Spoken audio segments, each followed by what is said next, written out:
Listen to me, because this is the only time I'm going to say this before the door slams shut on your financial future.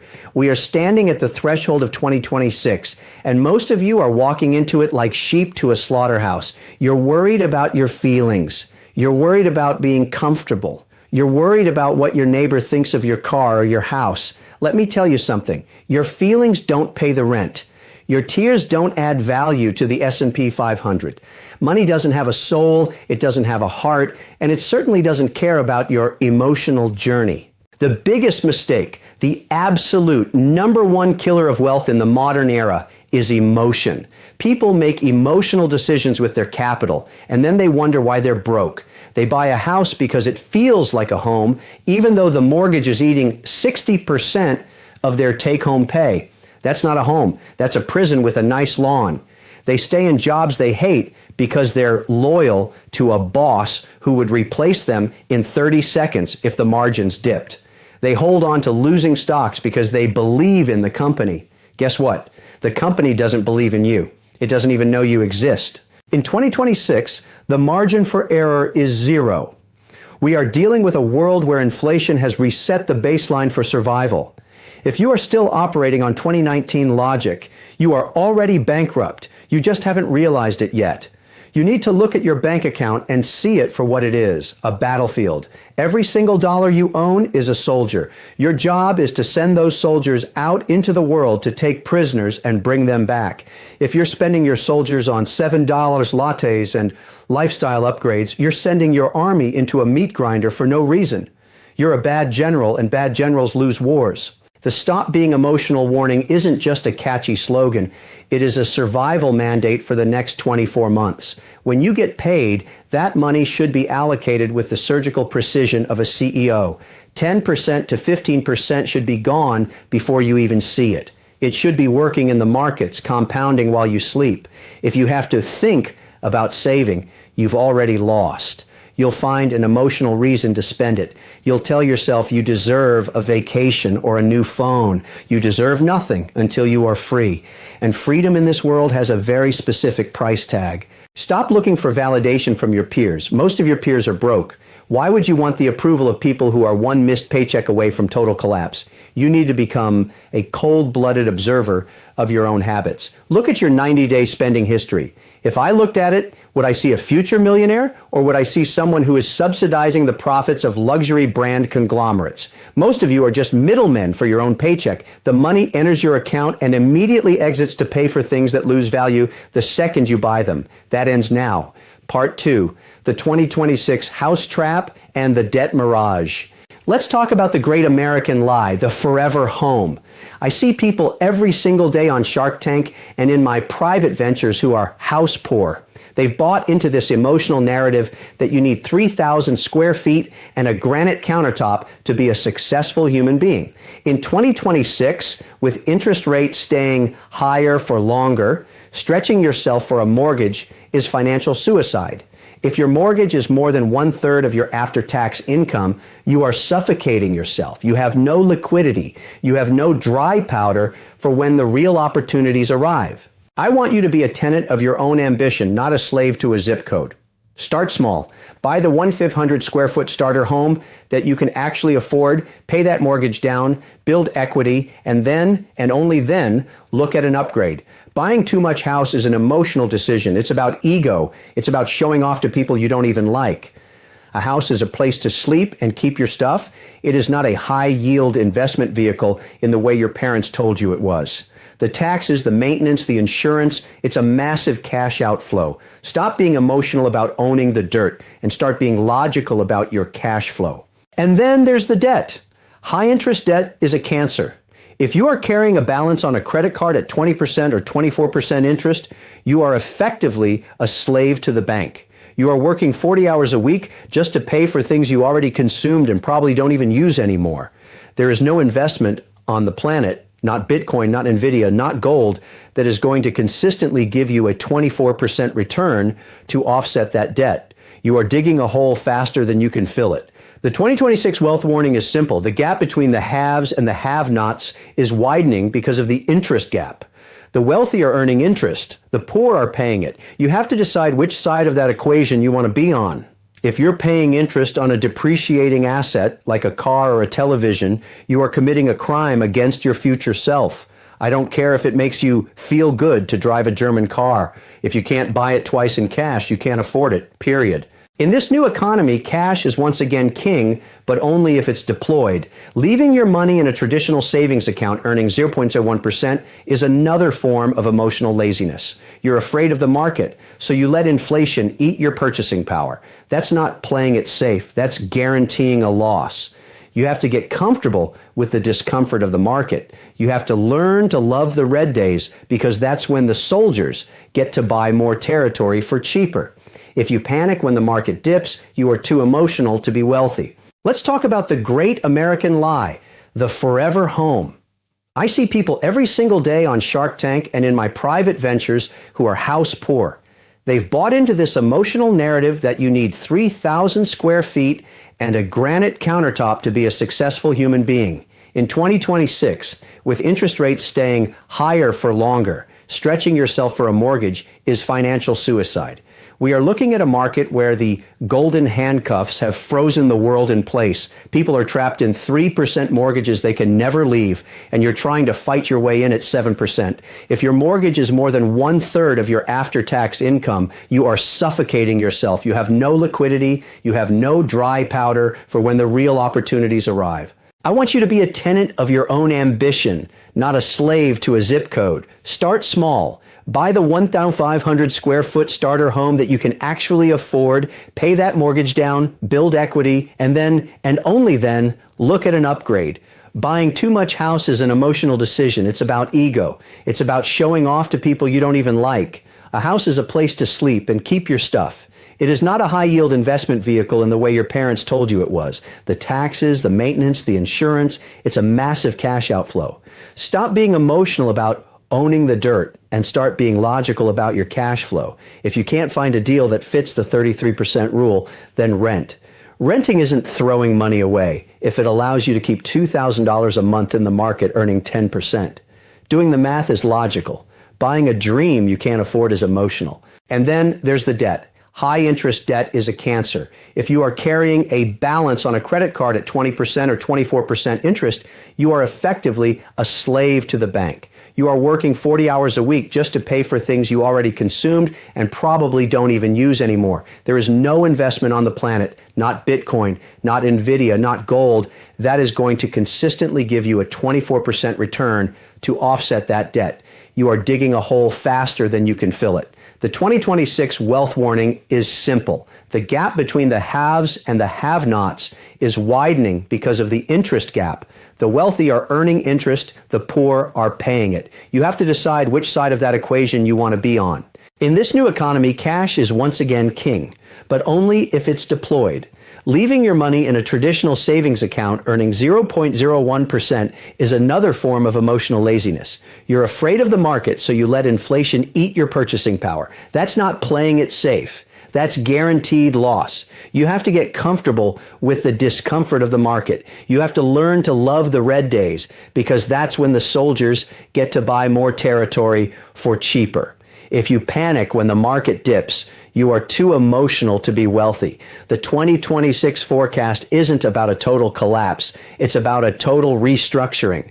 The capital is moving away from the zombie companies and the emotional spenders, and it's flowing toward the efficient, the automated, and the disciplined. If you aren't one of those three things, the market will find a way to take your money and give it to someone who is. The real brutal truth of 2026 is that the middle class is being squeezed by its own expectations. You want the lifestyle of a millionaire before you have the balance sheet of a millionaire. You see me wearing 2 watches and you think, I want that. You shouldn't want my watches. You should want my discipline. I didn't buy luxury until the cash flow from my investments could buy it 10 times over. I don't borrow to buy toys. If you're financing a jet ski or a luxury SUV while your retirement account is empty, you're not an investor. You're a mark. You're the person the banks love. Stop being the person the banks love and start being the person the banks fear. Someone with zero consumer debt and a massive growing pile of productive assets. That's how you survive the 2026 reset. If you think the AI revolution is just about chatbots and generating pictures of cats, you are going to get run over. In 2026, we have moved past the hype phase and into the execution phase. I look at my portfolio of over 50 companies, and every single one of them is being restructured by AI. This isn't about replacing humans, it's about replacing inefficient humans. I have a watch insurance business where AI now issues policies in 9 seconds. It used to take days of back and forth paperwork. That is a massive boost to the bottom line. The brutal warning here is that if your job consists of repetitive tasks that don't require a human premium, complex empathy, high-level negotiation, or creative strategy, you are a walking liability. You aren't competing with the person in the next cubicle anymore. You're competing with a script that costs $20 a month and never takes a lunch break. Stop being emotional about your years of service and start being logical about your value added. The 2026 wealth landscape is also being redefined by what I call the 12th sector. For decades, the S&P 500 has been organized into 11 sectors: energy, healthcare, tech, and so on. But right now, we are seeing the birth of the 12th: digital assets and blockchain infrastructure. I've said it before and I'll say it again. This isn't crypto cowboy season anymore. The regulation has arrived. The one big beautiful act and the shift in Washington have turned Bitcoin and Ethereum into institutional grade assets. But here's the 2026 twist. The real money isn't just in owning the coin. It's in owning the infrastructure. We have a massive bottleneck in the world right now, and it's called the power grid. AI and data centers are hungry. They are starving for electricity. That's why I'm investing in things like Bitsero and massive data center projects in places like Alberta. Power is the new picks and shovels of the AI gold rush. If you want to build wealth in 2026, you don't just buy the tech, you buy the energy that feeds the tech. You have to understand the jobless boom. We're seeing the GDP grow, sometimes north of 4%, but hiring is staying tepid. Why? Because companies are getting more productive with fewer people. This is the ultimate stop being emotional moment for the workforce. If you are waiting for the good old days of 2019 to come back, you are dreaming. You need to become an AI collaborator. The person who knows how to use AI to do the work of 3 people is the only person who is getting a raise in 2026. Everyone else is just an expense to be trimmed. I don't care if it makes you feel uncomfortable to learn new tech. Your discomfort is irrelevant to the market. You either adapt and ride the wave of the 12th sector and AI efficiency, or you get drowned by it. The roadmap for 2026 requires you to be diversified, but not diversified. I've cleaned up my own holdings. I'm out of the junk altcoins and focused on the majors, Bitcoin and Ethereum. Why? Because that's where the institutional capital is flowing. In a high interest rate environment, nobody has time for speculative garbage with no use case. Everything in your portfolio should be a cash flow machine or a productivity multiplier. If it doesn't have a clear path to profit by the end of the next fiscal quarter, why do you own it? Because you like the CEO? Because the logo looks cool? That's emotional investing. In 2026, we only care about margins. We only care about the grid, and we only care about winning. Here is the cold, hard truth about why you aren't rich yet. You trust yourself too much. You think you have the discipline to manually transfer money into your brokerage account every month, but you don't. Something always comes up. A birthday, a flat tire, a once-in-a-lifetime concert. Your emotions find a way to hijack your capital. In 2026, the only way to win is to remove yourself from the equation entirely. I call this automated freedom. You need to set up a system where 15% of every dollar you earn is siphoned off before it even hits your spending brain. I don't care if you use an app like Beanstox or a direct deposit into a diversified ETF. If you have to click a button to save, you've already failed. The system must be a machine that runs whether you're happy, sad, or indifferent. My mother, Georgette, taught me the most important lesson in my life, and it's the cornerstone of my 2026 wealth roadmap. Never spend the principal, only the interest. Most of you are eating your seed corn. You take your principal and you buy a car. You take your principal and you pay for a wedding. You're destroying your future self's ability to breathe. My rule for 2026 is the 5% cap. No single investment should ever represent more than 5% of your total portfolio, and no single sector should be more than 20%. This is how you survive a black swan event. If one company goes to zero, you lose 5%, not your life. This isn't about getting rich quick. It's about staying rich forever. Diversification is the only free lunch in the world of finance. And in an era of AI-driven volatility, it is your only shield. You need to look at your life as a series of cash flows. By the time you reach the freedom line, what some people call retirement, though I hate that word, you should have enough assets to provide you with 65% of your final working year's income without ever touching the principal.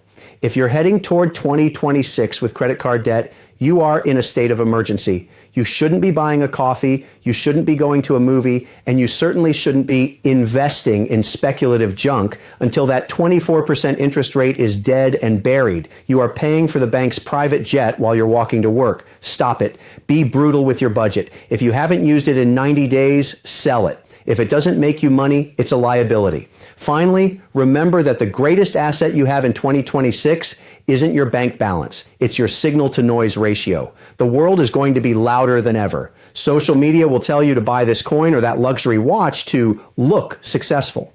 Block it out. Success isn't a look, it's a balance sheet. I want you to spend the next 12 months becoming a cash flow fanatic. Look for companies that pay dividends. I won't own a stock that doesn't pay me to wait. Look for automation that saves you time. And most importantly, stop being emotional about your mistakes. If you made a bad investment, cut it. Don't hope it comes back. Hope is not a strategy. It's an emotion, and as I've told you, emotion is the enemy of wealth.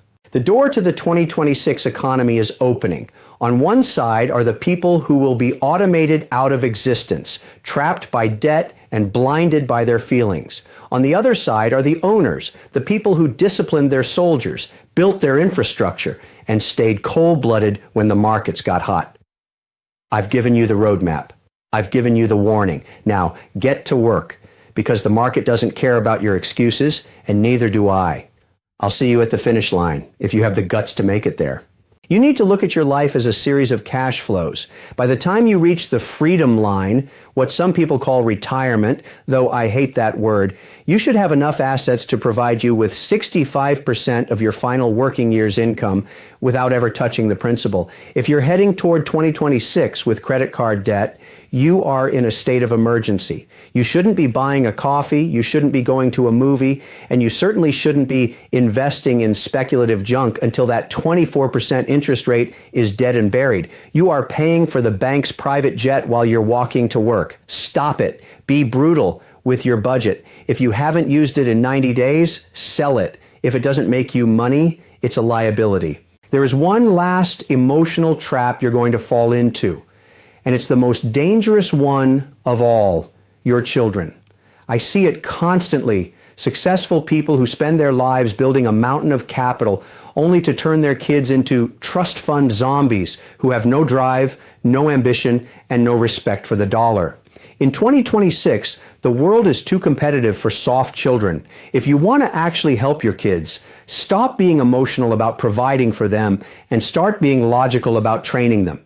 I've told my own children, once your education is over, the nest is empty. You're out. The bird that stays in the nest too long is the one that gets eaten. If you don't give your kids the gift of fear, the fear of not being able to pay their own rent, you are robbing them of the very fire that made you successful. My 2026 legacy blueprint is what I call the generational skip. I'm not leaving my kids a dime of my principal. Why? Because I love them too much to ruin their lives with easy money. Instead, that capital goes into trusts for the education of their children and their children's children. I'm fueling the engine of the future, not subsidizing the laziness of the present. In this high-speed, AI-driven economy, the greatest inheritance you can give is a world-class education and a day-one work ethic. If you're planning to leave it all to the kids so they can sit on a beach, you're not building a legacy. You're building a tragedy. Stop being emotional about being the nice parent and start being the effective mentor. We are entering a period where entrepreneurship 2.0 is the only way to generate massive alpha. In 2026, a side hustle isn't just a hobby, it's an insurance policy. If you aren't using social media to build a personal brand or a direct-to-consumer channel, you are leaving money on the table for someone else to grab. I don't care if you think TikTok or Instagram is for kids. It's a tool. It's a global distribution network that costs you $0 to join. If you have a skill, a product, or a perspective, and you aren't shouting it from the digital rooftops, you're being emotionally shy while the world passes you by. $1,000 of extra income a month invested into the 12th sector at a 10% return changes your entire life over 20 years. That's the math. That's the logic. The 2026 brutal warning ends here. The clock is ticking. Every day you spend thinking about it or feeling like it's not the right time is a day you've lost to the power of compounding. The market doesn't care about your New Year's resolutions. It doesn't care about your intentions. It only rewards execution. You have the blueprint now. You know about the 15% rule. You know about the 5% diversification cap. You know about the debt cancer and the AI efficiency engine. You have everything you need to be part of the new class of owners. Don't look back at 2026 and say, I wish I had listened. Look back and say, I'm glad I stopped being emotional. Take your soldiers, send them out to the battlefield, and don't let them come back until they've won. This is the path to freedom. It's cold, it's hard, and it's wonderful. Now get out there and get it done. Let's get real about the world outside your window. In 2026, we aren't just dealing with local inflation. We are dealing with a tariff war that is rewriting the rules of what things cost. I've been vocal about this. When governments play tariff games with neighbors, it's the consumer who gets punched in the mouth. We're seeing iconic brands like Jim Beam halting production because exports are cratering. This is a massive self-inflicted mess. What does this mean for you? It means affordability is going to be your primary battleground for the next 12 months. If you think prices are high now, wait until the hidden taxes of global trade friction hit the checkout counter. You need a tariff-proof lifestyle. That means buying domestic, cutting out the fluff, and realizing that the $2,000 stimulus checks some politicians are promising are nothing but a temporary sugar rush that will drive inflation to 9%. Do not wait for a government check to save you. It's like putting a Band-Aid on a gunshot wound. While everyone else is crying about the price of eggs, I want you to look at where the real wage growth is happening. 10 years ago, I said engineering was the only degree worth having. I was wrong. In 2026, the biggest paydays are going to the elite storytellers. I'm talking about content creators who understand how to lower customer acquisition costs through digital narrative. If you can tell a story on social media that moves product, you aren't making $25,000, you're making $250,000 or $800,000 across multiple companies. Why? Because you are measurable. In this economy, if I can't measure your impact on my bottom line, you are overhead. If I can measure it, you are an asset. Whether you're an employee or an entrepreneur, you must become your own media company. Content is the new currency of 2026. Finally, I want you to understand the gift of fear. The rich get richer during economic shifts because they are prepared and they are patient. The world's getting more expensive and the safety nets are disappearing. You are your own Social Security. You are your own pension. No one is coming to save you, not the government, not your employer, and not your family. And that is the best news you could ever hear. Why? Because it means you have the power. Every time you spend $1, you are voting for your future. You are either voting for a future of stress and debt or a future of freedom and options. Every single transaction is a vote. Start voting for yourself. Stop being a victim of your own impulses. Stop letting corporations dictate your worth based on what you own. Start valuing your freedom more than your status. If you can do that, you will be in the top 1% of financial health. It isn't easy, but it is worth it. The peace of mind that comes from knowing you are financially secure is worth more than any luxury item you could ever buy. This is the end of the warning. The 2026 door is open. Walk through it as a master of your capital or stay behind as a servant to your debt. The choice, as always, is yours. Now go out there and build something that lasts.